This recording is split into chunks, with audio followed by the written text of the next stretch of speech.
kita dari pekerja seni ini mau ngadain konser dengan syarat udah vaksin dosis yang kedua. Kira-kira itu diperbolehkan atau enggak? Maksudnya aman atau enggak? Bahwa semuanya berbau dengan COVID, free gitu. Gimana nggak takut tiap malam lampu dimatiin, ambulans riwas-liwer setiap menit tuh, under 5 minutes tuh. Sebetulnya obatnya itu daya tahan tubuh kita sendiri. Yakin? Yakin.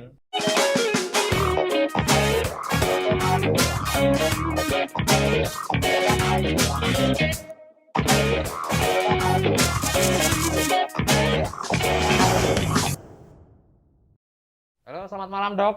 Selamat malam, Mas Susilo. Ya. Udah tahu nama saya. Naomi. Sorry, ini Mbak Naomi. Oh iya, udah Pak tahu dokter ya. udah tahu ya. Udah kenalan. Udah kenalan. Sebelumnya tahu beneran Pak? Belum tahu sosok beliau? Tahu lah, tahu. Oh tahu ya. Tahu ya, Pak Naomi. Namanya dokter sama Mbak Risa Lawangsewu sama ya Pak. Ya. Bedanya pakai E sama I gitu.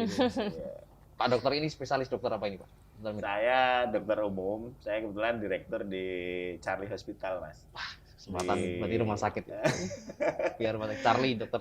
Ya, Rumah sakit Charlie. Rumah sakit Charlie, sponsornya PCS. Wah, iya. Mungkin nanti setelah ini kita disponsori untuk buat berkarya ya, Pak. Berkarya kita ya. Siap. Masuk. Masuk ya. Makasih loh Mas.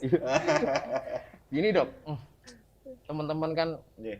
semuanya apa ya, resah karena banyak berita di luar sana tentang pro kontra dengan adanya COVID. Iya. Pro kontra COVID belum selesai, sekarang vaksin. Iya kan?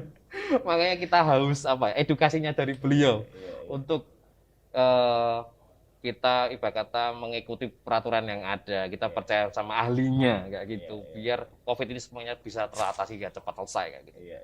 Karena kita lapar panggung, Pak. Kita haus akan rigging sama sound ini.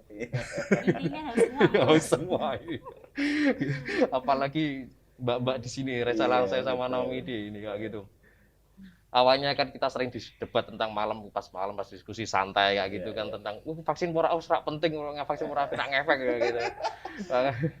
Makanya kita butuh Kaum dablek gitu. Nah, di sini kan ada kaum dablek, ada kaum nurut katanya gitu. Iya benar Pak. Kayak gitu, kayak surga neraka ya. Yuk kudu ngono to Mas. Menaikkan imun ya. Menaikkan imun. Sebelum Pak Dokter mengedukasi, unek-uneknya Naomi sama Risa apa ini? Monggo. Mumpung ada Disampaikan ahlinya dulu ini saja. sama kepemilikan direktur rumah sakit nih. Ya, gitu. Saldo iki lho Pak.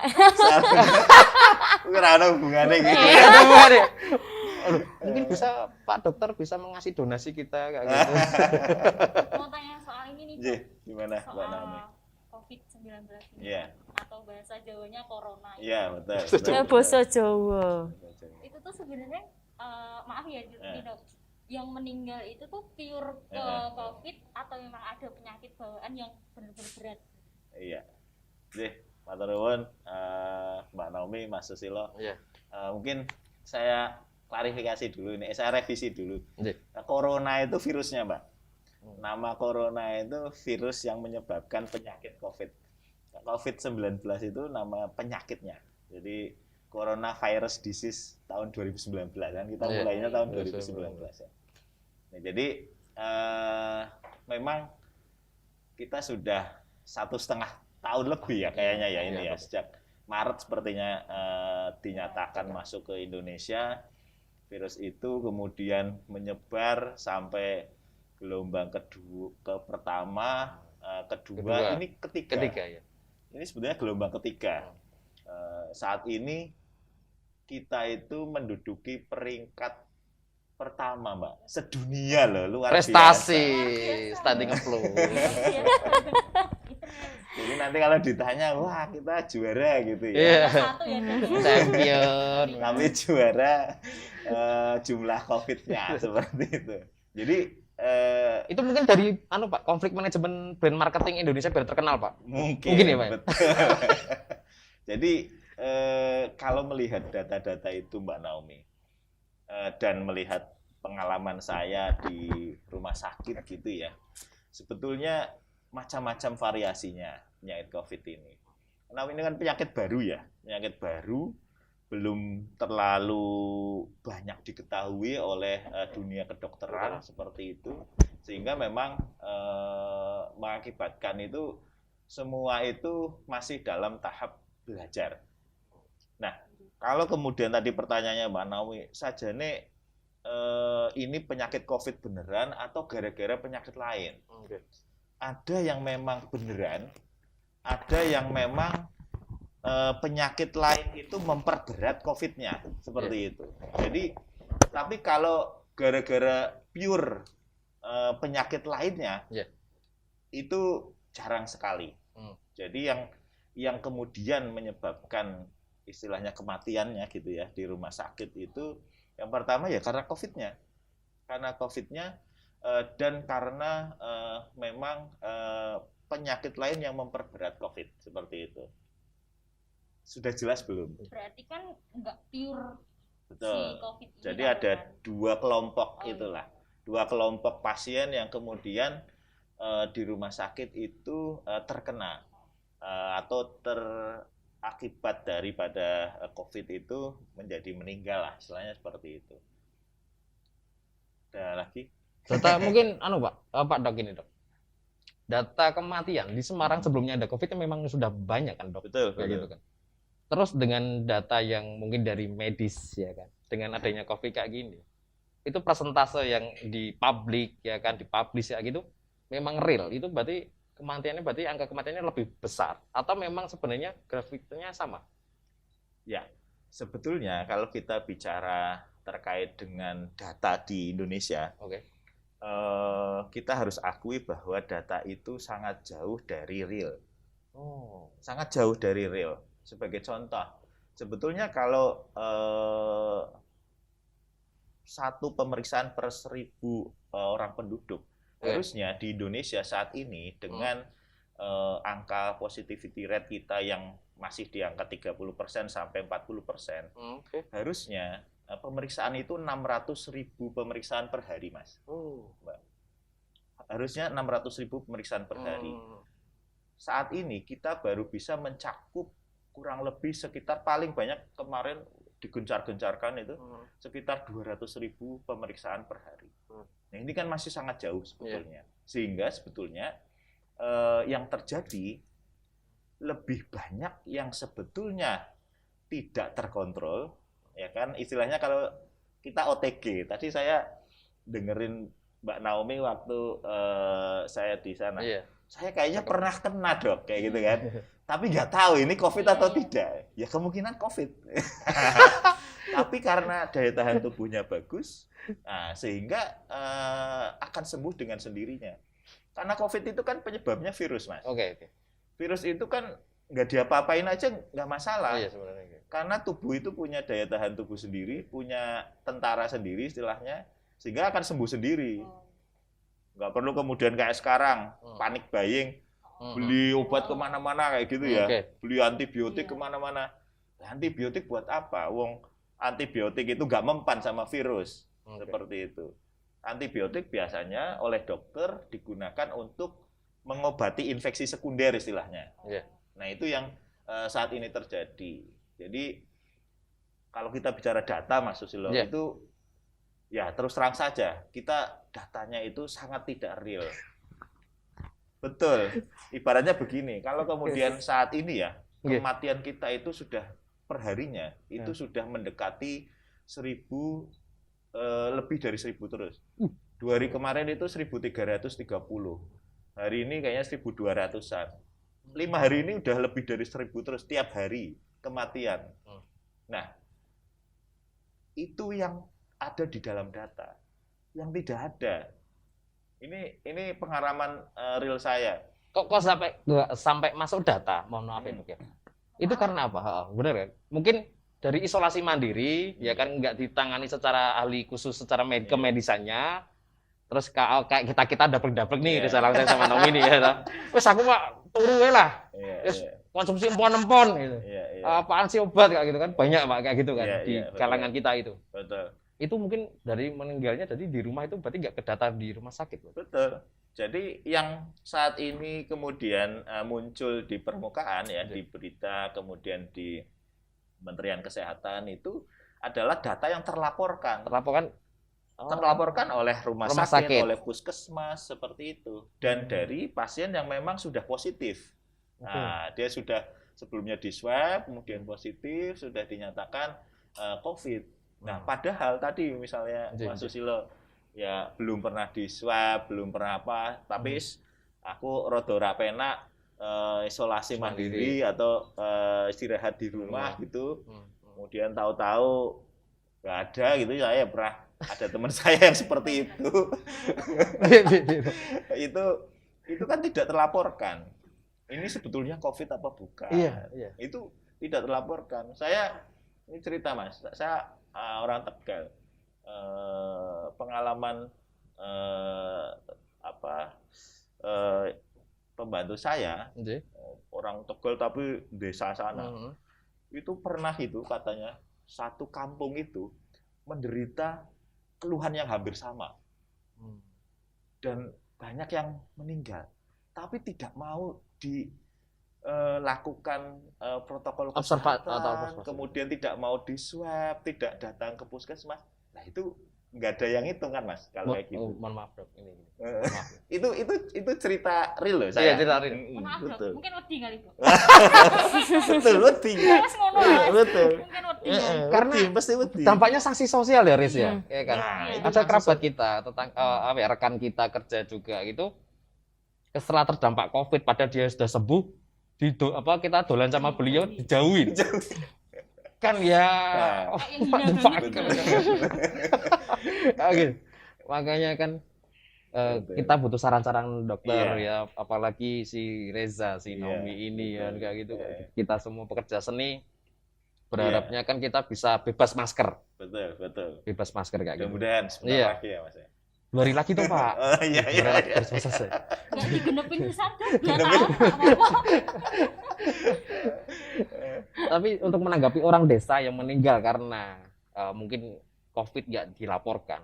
Orang dulu kan ngarani meriang itu kan ibarat kita ini meriang. Terus kalau meninggal ngantemin yang angin duduk. Ya kan jantung gitu. Itu kan sebenarnya memang kalau meninggal kersanya Gusti kan, memang Tuhan kita untuk kewenangannya Tuhan kan. Cuma mungkin apa ini namanya cuma diganti angin duduk jadi COVID atau memang penyakit lain. Berarti kalau sekarang meninggal karena COVID, angin duduknya kemana sekarang Pak? Tipesnya juga kemana? Kok sekarang jarang nih meninggalkan angin duduk sama tipes nih. Iya Mas, makanya tadi sebetulnya pertanyaan jenengan yang pertama itu bagus. Gimana sih kita kemudian harusnya bersikap gitu ya. Sebetulnya kalau menurut saya itu memang kita harus merubah paradigma Mas. Jadi ini memang udah mohon maaf ini udah kadung agak keliru dari awal.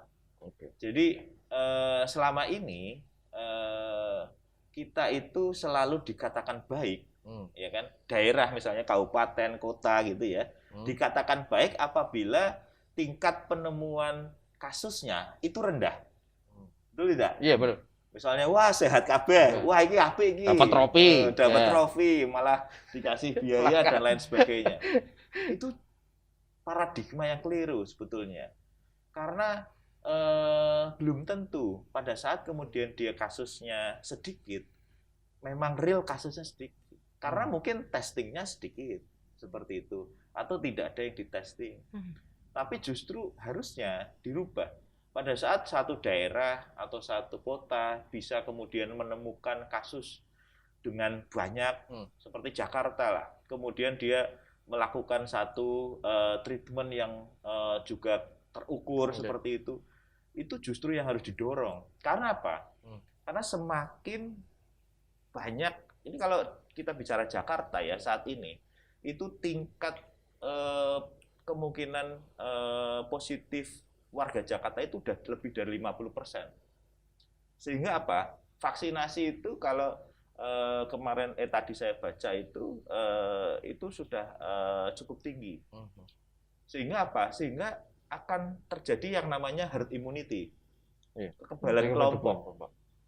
Karena semakin kemudian orang itu, karena kalau jenengan kena gitu ya, kita kan akan membentuk antibodi, Mbak. Jenengan kena akan bentuk antibodi, jenengan kena antibodi. Sehingga pada saat kemudian virus nyerang lagi, kita udah punya antibodi. Maka kita akan misalnya gejala ringan akan kebentuk antibodi lagi. Akibatnya lama-lama virus itu mati. Oh iya. Jadi nggak nyebar kemana-mana kayak gitu. Nah, jadi harusnya itu yang dirubah. Nah ini yang kemudian salah kaprah. Makanya sekarang kalau orang kena salah kaprahnya gini dok, berarti penyuluhannya dok. Ya mungkin dulu awal kemudian kita menangani COVID itu memang paradigmanya seperti itu. Masih abstrak. Ya seperti tadi, misalnya yang kena COVID malah dijauhi, kayak gitu ya. Sanksi sosialnya. Sanksi sosialnya. Yang nggak kena COVID belum tentu dia nggak kena COVID. Jangan-jangan dia OTG, kayak gitu kan. Orang tanpa gejala, padahal dia COVID misalnya. Ya, nah ini yang kemudian memang salah. Kita harus merubah paradigma. Harusnya begini. Pada saat kemudian kita mendapatkan satu daerah gitu ya, atau satu sekarang ini kan kelurahan atau perumahan gitu ya, banyak COVID kayak gitu ya, nggak apa-apa, itu betul-betul disupport bagaimana kemudian satu kelompok tersebut mudah-mudahan bisa selamat semua, itu bisa jadi nanti tercipta kekebalan kelompok di situ. Nah itu kan justru bagus. Nambah imun berarti. Iya, karena obatnya COVID itu ya antibodi imun yang ada di dalam tubuh kita. Jadi harus disamperin ya kalau ada yang Kok dijemput bola ya? Udah kena imunnya. Please sakiti aku. Kan lucu ya tuh. Ya mungkin kayak gitu mas. Jadi kayak konsepnya kayak cacar ya dok. Iya. Berarti sekali kena, berarti itu apa ya? Ada jaminan nggak kena lagi nggak? Oh enggak. Kalau orang dulu kan bicaranya kan dari orang tua ya dok. Iya. Wis kena cacar toli, wis pisan tok sesuk tuwa ora bakal kena meneh. Apakah COVID kayak gini nantinya? Bukan. Itu kan maksudnya bahwa tubuh itu akan sudah membentuk satu antibodi mas. Antibodi itu sistem imun. Artinya tentarane tubuh lah, istilahnya seperti itu. Nah, orang yang terkena infeksi virus, obatnya itu tadi antibodi akan tumbuh. Sehingga pada saat kemudian virus datang lagi, kita sudah punya senjatanya. Tapi tetap bisa kena. Tetap bisa kena, tapi mungkin gejalanya ringan. Seperti itu. Meskipun sudah vaksin, dok? Nah, itu tadi. Vaksin itu adalah upaya untuk kemudian tubuh itu dapat mendapatkan satu antibodi secara bukan secara alamiah. Kalau secara alamiah tadi kita terinfeksi, tertular. Nah, kalau kemudian dengan vaksin, tubuh itu dipaksa untuk kemudian membentuk antibodinya. Nah, akibatnya apa? Pada saat nanti virus itu akan nemplok gitu ya, mampir ke Mbak Reza atau Mbak Naomi, itu ya kita udah punya senjata. Sehingga apa? Dengan vaksin itu kan diibaratkan sedia payung sebelum hujan. Ya kan? Kalau kemudian kita pakai payung, sudah itu ya. Ya kehujanan tetap kadang kecipratan gitu ya. Tapi kan ora teles kebes. Nah, coba kalau nggak ada payungnya. Teles kebes. Tapi gini nih dok, maaf ya dok. Kan katanya itu COVID itu obatnya kan belum ada kan? Belum ada. Nah, kenapa? Aku tuh nggak tahu ya, dulu awal nggak tahu itu COVID atau enggak, cuman kayak ciri-cirinya tuh yang nggak bisa cium. Ya, nggak bisa nyium. Itu nyium. aku udah mencoba, nggak bisa memang. Cuman waktu itu aku cuma periksa ke klinik, minum obat, istirahat, udah sembuh, nggak ada 2 hari sembuh. Kan padahal katanya kan obatnya kan itu belum ada. Tapi cuma periksa gitu aja, sembuh. Iya, itu tadi Mbak. Sebetulnya obatnya itu daya tahan tubuh kita sendiri. Yakin gitu? Yakin. Kalau kemudian jenengan daya tahan tubuhnya bagus, ya insya Allah itu memang yang menyembuhkan itu daya tahan tubuhnya. Jadi kalau memang itu COVID, seperti itu kan. Berarti maaf dok. Ini kalau jenengan bicara tentang daya tahan tubuh secara personality-nya. Berarti kita kalau kena COVID bagusnya ke psikiater dok. Ya enggak, Mas. atau Karena psikis ya. Psikis ya, Iya, psikis kan kita benar. biar punya di doktrin biar yo iso mari Psikolog. atau ke Pak Yai Iya. atau ke supernatural. Iya, Ustaz. Iya, di ruqyah Iya. gitu kan. Daya tahan tubuh itu bukan maksudnya itu, Mas. Ini gojek ya, Dok. Bukan saya menentang medis loh, Dok. Iya, Dok. udah. Terus untuk obat sendiri, Iya. kita kan sumber daya alamnya luas, kaya banget ya gitu kan. Itu kan banyak yang ada empon-empon, Iya, kunir dan betul. sebagainya kayak gitu sebenarnya juga bisa pengganti apa ya? Ibarat kata pembantu Iya. medisnya enggak, pembantu obatnya herbal ya gitu. Iya. Iya. Kalau Jadi- iya maaf. Kalau iya, kita kan juga butuh apa ya? Edukasi secara spesifik. Misalnya kita terpapar COVID atau OTG, Iya. kasih obatnya kita harus minum apa? Iya. Terus untuk penunjangnya, misalnya empon-emponnya ya apa gitu. Iya. Itu apa, Dok? Iya. Amarisan jenengan. Jadi Mas Susilo memang tadi COVID itu belum ada obatnya. Oke. Jadi dan obat yang paling utama adalah memang daya tahan tubuh kita. Iya. Nah. Saat ini yang kemudian menjadi andalan adalah vaksin. Seperti itu apa? Karena vaksin apa? Vaksin itu bisa membentuk tentara di dalam tubuh kita. Sehingga pada saat Iya, benteng. virus itu masuk, kita sudah punya tentara. Oke. Yang kedua, ya kemudian hal-hal yang bisa meningkatkan daya tahan tubuh kita itu apa? Duit. Nah, satu duit gitu ya. Nek rano duit ra iso tuku pon-pon, Mas. Nah, lah meh tuku pon-pon sekondi. Ora ono duit ya Mbak Nami. Jadi memang yang kedua betul tadi. Ya positive thinking dulu. Orang duit ya wis sing penting positive thinking. Sing penting positive thinking, nyantai kayak gitu tuh. Nggak usah kemudian terlalu takut. Oke. Kalau misalnya waduh, aku kok greges-greges ya, aku kok ra iso nyium bau-bauan ya. Nggak usah takut. Udah, tenang aja. Ah, gini, Jo. Itu akan meningkatkan daya tahan tubuh. Oke. Dan akan kemudian mengurangi efek buruk daripada memang kalau itu virus COVID seperti itu. Berarti kan kalau kita bermain positive thinking, kita kan berarti mainnya kan apa ya? Psikis kita. Kalau saya sih ngasih apa ya? Ibarat kata unek-unek ya, Dok ya. Mohon maaf ya, Dok. Kita jangan terlalu berita di media jangan terlalu dibesar-besarkan. Ya. Kayak gitu tentang terus gitu. Yang kedua, kita gimana nggak takut tiap malam lampu dimatiin, ambulans liwar-liwer setiap menit tuh, under 5 minute tuh. Semuanya lewat. Itu. Ada lah, Mbak. Ada. Sopere kan? Sopere. Lah apa autopilot? Sekali-kali dicegat tuh. Sekali-kali dicegat. Kenceng tuh, lampu merah gitu. Apa ya? Mbok ya urip sak kayak ambulan kan sekarang Semarang kan PPKM jam 8 sudah sepi ya lampu matiin. Mbak ambulannya udah dinyalain tuh, udah bisa dinyalain secara apa ya?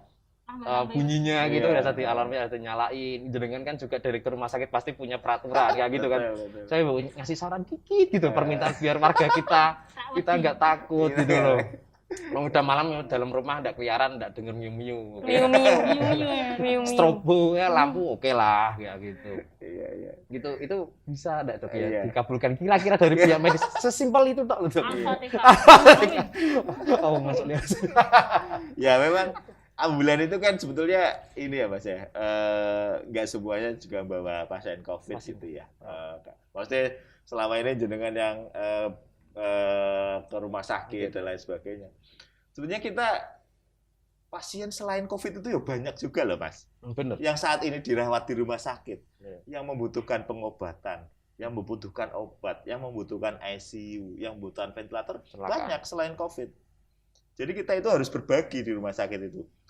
Antara ngurusi COVID dan ngurusi pasien yang non-COVID. Nah, sebetulnya kalau bicara masalah ambulan itu kan udah aturan ya. Aturan. Harus bunyi ya, Dok? Bukan saya yang kemudian harus bunyi ya? menetapkan ini bunyi nih nggak bunyi kayak gitu kan seperti itu. Harus Itu bunyi. udah aturan. Ada aturan. Tapi yang paling penting kan sebetulnya begini. Masyarakat itu memang harus coba disadarkan bahwa kita memang harus menerima keadaan ini. Sebagai contoh ini kalau di Singapura ya, kalau di Singapura itu mereka sudah mulai berpikir bahwa ya akan kemudian selamanya ada COVID-19. Berdampingan terus-menerus. Akan tetapi berdampingan ini kan ibaratnya seperti ini. Pada saat nanti kita sudah tercapai kekebalan kelompok, gitu ya, itu ibaratnya kayak penyakit tadi, cacar. Ya kan? Kayak penyakit demam berdarah. Demam berdarah itu kan penyebabnya virus. Tapi virus yang ada pada nyamuk. Nah, kalau kemudian kita udah kena, bisa kena lagi, tapi kan bisa ya paling greges-greges, awake ngeluh kayak gitu toh, Mbak. Jadi yang harus kita sadarkan ke masyarakat, terutama lewat jenengan-jenengan ini public figure gitu kan. Jadi memang yang penting kita coba menerima. Yang pertama itu. Kemudian yang kedua, kita positive thinking. Ini kalau dari sisi medisnya loh ya. Iya. Kalau masalah kemudian ekonomi dan lain sebagainya itu mungkin bukan urusan saya. Nanti urusannya sesuai kapasitas yang lain seperti itu. Ya. Tapi dari sisi medis, kalau kita sudah tenang, kita sudah bisa menerima, kemungkinan daya tahan tubuh itu akan naik, Mas. Dan pada saat kemudian virus itu datang, tidak akan menimbulkan satu gejala yang berat. Seperti itu. Di samping tadi, ya tadi saya belum selesai yang meningkatkan daya tahan tubuh. Bisa seperti yang ada di sekitar kita, ya, empon-empon, jamu, tapi yang memang asli. Jangan kemudian asal-asalan. Alkohol nggak boleh, Dok. Itu jamu. Hand sanitizer, alkohol dong. Jamu. Sanitizer alkohol. Diombe, Mbak. Iya. Minum nanti, mencegah. Iya, betul. Nah, jadi apa yang ada di sekitar kita. Jangan kemudian begini, Mas. Saya kemarin ditanya sama ya tetangga, sama Dok, ini saya isolasi mandiri, tapi kok saya nggak dapat obat macam-macam ya Dok ya, kayak gitu. Loh, Bu, jenengan itu keluhannya apa? Ya nggak ada keluhan sih Dok, cuman greges-greges, ya sudah, obatnya istirahat, makan yang enak, ya, kemudian olahraga setiap hari itu pagi sampai sore, seperti itu, berjemur, jam 9 sampai jam 10 kurang lebih sekitar 25 menit setiap hari, ya, dan positive thinking, ya. Nah itu insya Allah akan sembuh, Bu, nanti selama 10 hari. Udah 10 hari, betul, Dok, saya sudah nggak ada gejala apa-apa. Oh ya sudah, Bu, berarti jenengan sudah bisa aktivitas seperti biasa, seperti itu. Nah ini yang harus kita sadarkan memang, Mbak. Tapi ya kalau kemudian kita butuh sesuatu ya, kita kan harus hidup gitu ya, Pak ya. Nah ini yang mungkin menjadi PR pemerintah. Pakar kebijakannya lah, Pak ya. Betul. Tapi kalau dari sisi medis sih yang penting itu sebetulnya. Tapi kalau dari kebijakan rumah sakit sendiri, Dok, ya sebenarnya ada dua pertanyaan tadi tentang masalah pembiayaan COVID. Sama yang kedua, orang yang nggak kena COVID kan juga prioritas sebenarnya. Iya, betul. Saya kan ada studi kasus nih, kita studi kasus kecil di kalangan terdekat kita. Anak rekan kita itu ada yang sakit cuma nggak COVID. Masih balita, umurnya itu sekitar 2 tahunan, kurang lebih 2 tahunan. Dia step, Dok. Dia ditolak di rumah sakit, bermacam rumah sakit. Di Semarang sudah ditolak 4 rumah sakit. Ya kan, karena yang dia mau menerimanya yang COVID atau apalah, kita nggak ngerti gitu. Padahal di rumah sakit, salah satu rumah sakit di Semarang, di swasta, itu kita kan memang dicek dulu anak itu, oh negatif di swab atau ada sebagainya, kita nggak ngerti. Cuma nggak ada pertolongan pertama itu, Dok. Padahal kan sekarang kalau anak step kan, saya kan mengerti kan ada yang dilewatin di dubur itu ya, Dok, biar untuk menurun panas kejangnya kayak gitu kan. Itu kenapa ya, Dok? Apa biar nggak semakin parah kalau masuk rumah sakit, ini tempat virus, kamu sana aja cuy gitu. Atau gimana, Dok? Itu cara biar kita bisa berlega hati atau kayak gitu. Iya. 2 minggu yang lalu, Mas. Minggu lalu berarti ya, 2 minggu yang lalu itu luar biasa rumah sakit itu. Jadi hampir semua pasien yang di IGD itu semuanya pasien COVID, Mas.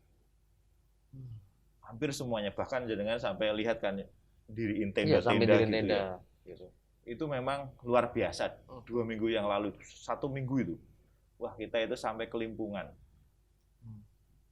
Mungkin, ya saya tidak kemudian tahu kebijakan masing-masing rumah sakit Iya. gitu ya. Mungkin rumah sakit itu bukannya menolak, Mas. Kapasitas. Tapi justru satu mungkin yang didatangi itu adalah rumah sakit yang memang hampir sebagian besar itu untuk COVID di sana. Di Semarang ini udah banyak rumah sakit yang 90% tempat tidurnya itu untuk pasien COVID. Sehingga ya mungkin sudah tidak ada tempat tidur yang untuk pasien non-COVID. Satu itu. Terus yang kedua, itu tadi anak-anak misalnya nanti masuk ke IGD, di sini ada pasien COVID semua, gitu ya. Malah nanti ketularan misalnya. Nah ini yang kemudian memang mungkin menjadi pertimbangan. Sebaiknya ke rumah sakit lain.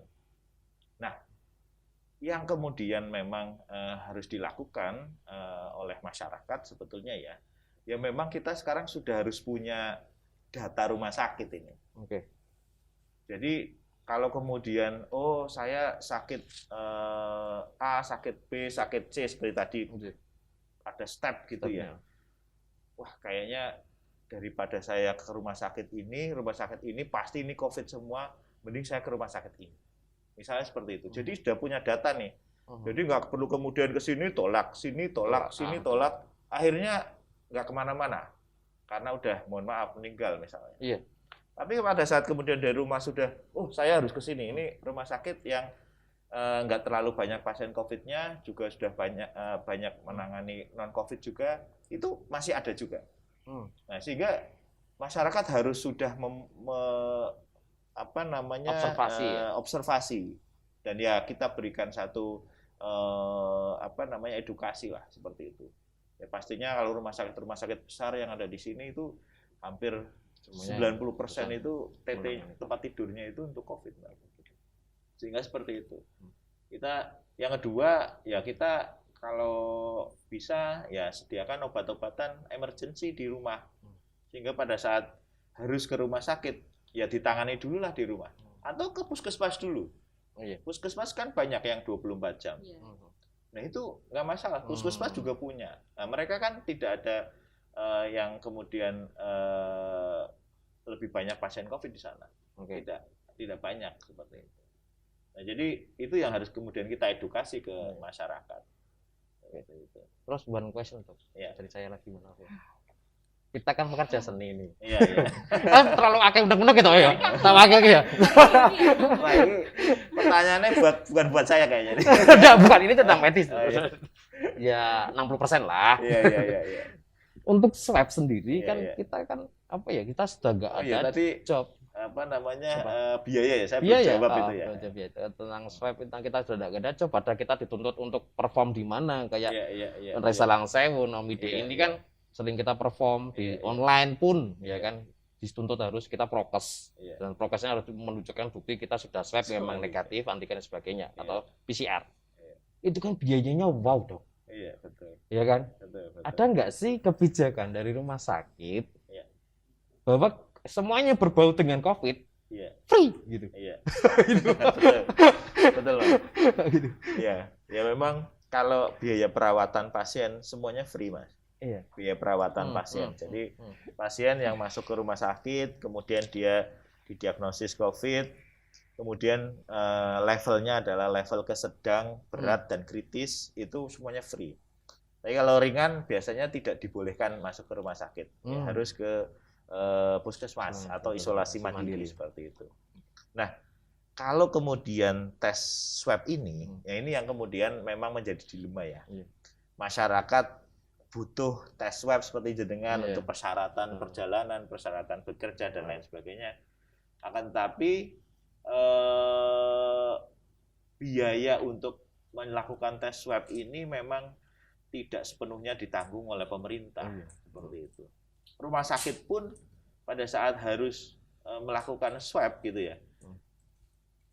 Kalau rumah sakit swasta tempat saya gitu ya, ya semuanya kan juga beli. Iya, kesalahan. Juga beli. Nah, kalau saya sarankan, Iya. ya kan, kalau saya sarankan, ya kalau kita bisa kemudian beraudiensi dengan, saya pekerja seni ya, Semarang gitu, Semuanya. beraudiensi dengan dinas kesehatan, Mbak. Iya. Dinas kesehatan itu sumber dayanya luar biasa besar. Mhm.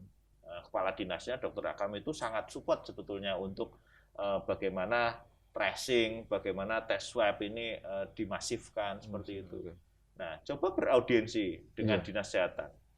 Jadi setiap pekerja seni akan kemudian mendapatkan persyaratan swab antigen, kami digratiskan. Iya. Tapi misalnya harus ke puskesmas mana, Gitu. misalnya kan, ke rumah sakit mana. Itu saya rasa bisa, Mas. Tinggal komunikasinya saja sebetulnya.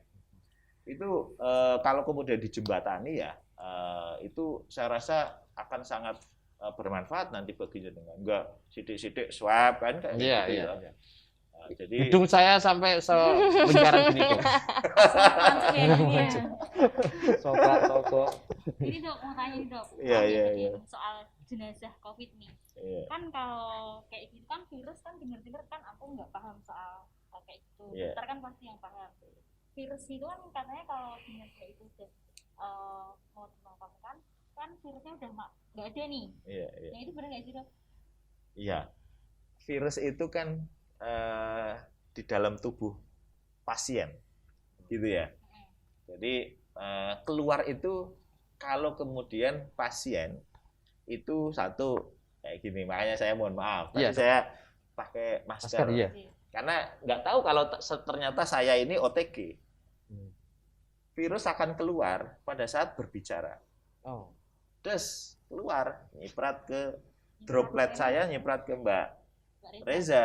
Tanpa perlu kontak fisik ya, Dok? Hutan fisik.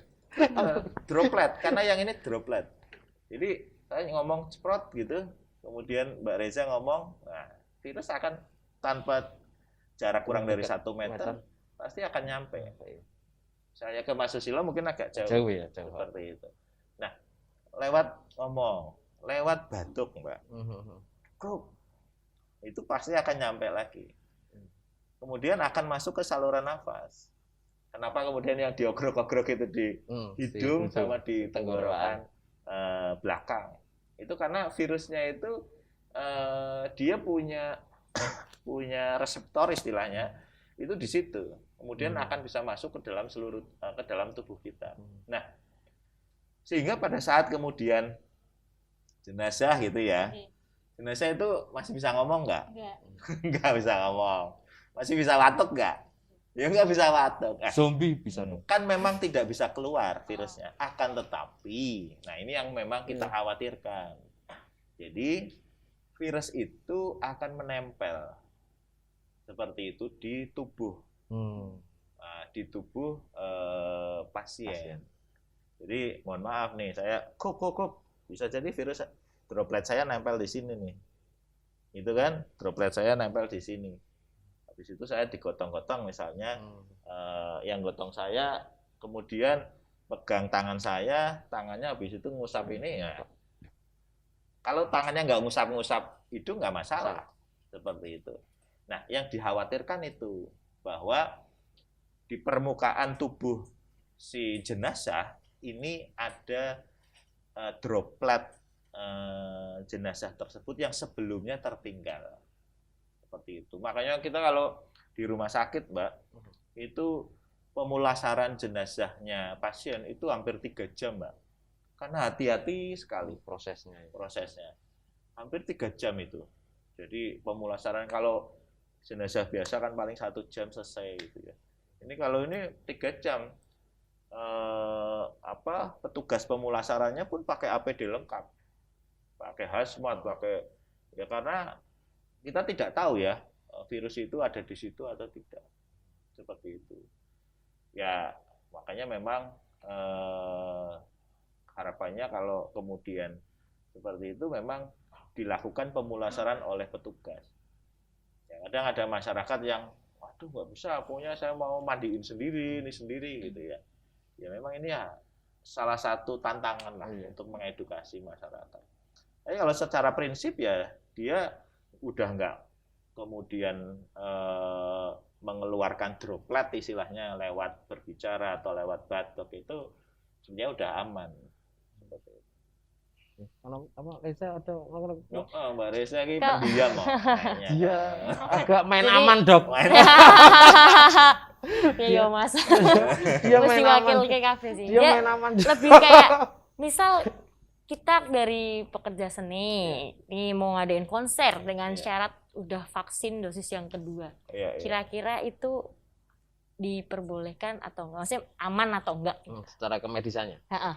Iya. Jadi begini. Vaksin itu saat ini ya, ideal vaksin itu kalau dia sampai 50% cakupannya, Oh iya. cakupan 50%, itu efektivitasnya itu baru 33%. Menurun berarti, Dok. Bukan, efektivitasnya Oh, efektivitasnya. vaksin itu Oh. bisa melindungi itu 33%. Kalau cakupan vaksin itu dari satu daerah itu 60%, itu meningkat jadi 50 sekian persen. Kalau 70% itu meningkat lagi efektivitas vaksin. Kalau 80% bisa sampai 70 sekian persen, itu istilahnya sudah aman. Oke. Nah, sekarang pertanyaan kita, di Indonesia berapa persen? Walaupun misalnya jadi ada vaksin satu kelompok misalnya di sini nih ya, sudah vaksin semua. Oh ini udah semua. Misalnya sudah vaksin semua, tapi kan di luar tetangga kita, saudara kita, ini kita di sekitar kita itu kan belum tentu semuanya vaksin. Iya. Di Indonesia ini baru per hari ini ya, sepertinya ya kurang lebih masih di angka 13%. Itu antusiasnya Bukan, atau vaksinnya yang masuk, masih kurang. masuk ke yang sudah divaksin.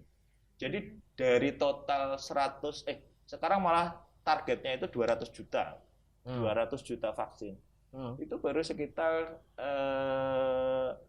25 juta apa ya. Jadi masih sangat sedikit. Jauh ya.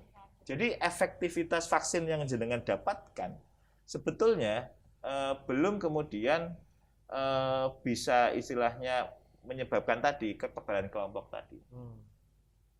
Nah, tapi vaksin itu tetap bermanfaat. Ya kan tadi sedia payung sebelum hujan. Jadi bukan berarti jenengan sudah vaksin kemudian tidak mungkin tertular, tidak mungkin terinfeksi seperti itu. Bisa terinfeksi, tapi diharapkan kita gejalanya ringan. Kan seperti itu, Mbak. Jadi ya sebetulnya kalau dari sisi medis yang paling aman sebetulnya saat ini, yang paling aman ya menjaga ini kita. Konser bisa. Cuma kita skincare, Cok. Lebih saya tekan orang Iya, Indonesia. pakai masker ya. Kalau lagi joget pakai masker pengap.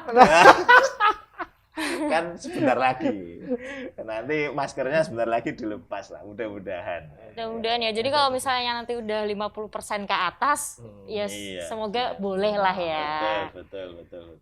Oke, Ya Dok. pasti pemerintah kan sudah punya hitung-hitungan ya. Ya. Jadi kapan kemudian memang sisi kesehatan itu harus didahulukan, kapan kemudian sisi ekonomi itu juga harus kita genjot seperti itu. Saya yakin sih pemerintah sudah punya pertimbangannya semua. Jadi kalau saya sih ya wis awake dhewe iki manuto wis lah. Iya, sampai kapan, Dok? Gini, Cok, kita punya Tanggal 25 kita akan lihat, Mas. Ini kan PPKM sampai tanggal 25 kan. bisa perpanjang lagi ini berarti, Dok.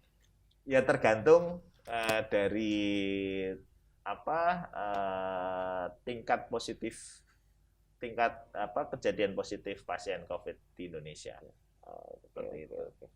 Tapi ya tidak hanya itu sebetulnya indikatornya. Bagaimana tingkat kematiannya dan lain sebagainya. Itu memang menjadi indikator. Bagaimana itu tadi dengan mau ke rumah sakit gitu ya. Iya. Sampai kesusahan seperti itu kan karena pasien COVID semua, Mas. Iya. Coba nggak ada pasien COVID, enak ke rumah sakit, semua nerimo. Nah, gara-gara ada pasien COVID, keluarga kita yang butuh padahal dia bukan COVID aja susah. Nah, ini kan yang kemudian jangan sampai kemudian rumah sakit ini over capacity istilahnya. Kalau sudah kapasitasnya sudah mentok, saya 2 minggu kemarin itu di rumah sakit saya itu bornya istilahnya kapasitas rumah sakit untuk COVID itu 100% semua, Mas. Wih, betul. Seluruhan. Bahkan ibaratnya ada yang disesel-sesel kayak gitu. Jadi ini yang kemudian ingin kita tekan di hulunya. Ya, hulu itu betul-betul kita tekan agar angka kesakitan itu menjadi rendah. Agar yang datang ke rumah sakit itu nggak terlalu banyak. Sehingga rumah sakit bisa nangani yang lain. Benar. Tadi seperti kasus tadi dengan itu. Nah, ini kan yang terjadi, Mas.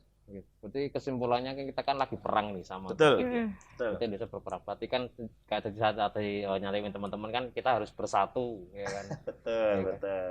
Makanya Bersatu kita, lah. ya, kita kolaborasi. Kita dari sektor industri, ya Betul. kan. Kita memberi penyuluhan pada followernya Naumide sama Resa Lawang Sewu untuk apa kata dokter, kita ngikutin anjuran pemerintah Iya, agar betul. lekas pulih kembali, dan mungkin kesepakatan ini dari jenengan ke kita, ya kan, mungkin ya kayak tadi saya yang minta mungkin dari swab diperbantukan lah, terus betul. yang isolasi mandiri disuplai obat-obatnya secara mungkin ditanggung oleh pemerintah semua. Iya. Soalnya kan kita dengar dana COVID juga besar-besaran kayak gitu kan. Betul. Kita mungkin kerjasamanya di situ, mungkin Betul. dokter dari segmen medisnya, ya kan, Betul, terus kita betul. segmen ke khalayak umumnya kayak Iya, gitu. iya. Oke, gitu dulu Ya. mungkin Dok, thank you banget Siap. sudah datang di sini mengedukasi kita agar Matur kita nuwun. nggak seuzon negatif Iya. thinking sama pro kontranya kayak gitu. Thank you Betul, Dok, betul. selamat malam, Sugeng Rayu, wassalamualaikum warahmatullahi wabarakatuh Dok. Waalaikumsalam warahmatullahi wabarakatuh. Matur nuwun. Iya. Nggih.